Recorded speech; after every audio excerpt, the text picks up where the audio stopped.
and getting nothing back. Really. It's like you just hear crickets. And so it hit me 2 months ago. I just had this pivotal moment that told me it doesn't have to be this way. And it took me 3 years of podcasting to get to this point. Whew, just take a breath.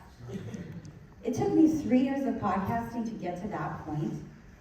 And then I realized it. And it was because I realized we have a secret sauce. So with the Elevated You podcast, I help people to squash their self-doubts, forget about their fear-based thinking, and live in alignment with their true purpose. And so today is all about sharing that purpose with you as a podcaster.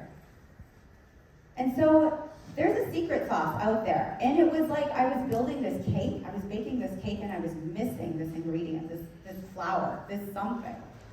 And that was my wow factor. And our wow factor can actually be found in our personal story. Our personal story is what connects us with our guests. It's what shows our vulnerability. And it just adds an enrichment to your podcast. Now there are 3 secret sauce ingredients to sharing your personal story and creating this wow factor. Number 1, you gotta figure out what part of your story you're gonna share about.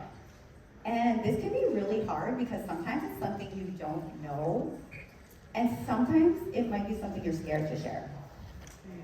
In my case, I was actually bullied, chronically bullied for 9 years of my life.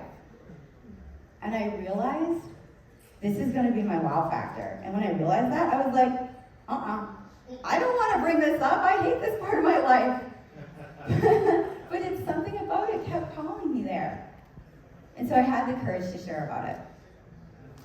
And your story puts a pow in powerful. It enriches your content, it relates to your guests and your listeners, as well as has this huge ripple effect. Immediately after I started sharing about being bullied, I had people reach out to me. And that was so moving that it encouraged me to keep going. And number 3, your story has the ability to connect with your listeners on a deeper level. You're creating a community, which is amazing. And you know what? It shows them that you're not just a voice behind a microphone. You're a real person with emotions, triumphs, and struggles. And so I encourage you to share more of your story and use that as your premise for your podcast to help you connect with your listeners and grow a community and grow your reach. And so thank you so much for tuning in. There, it's like I was on a podcast.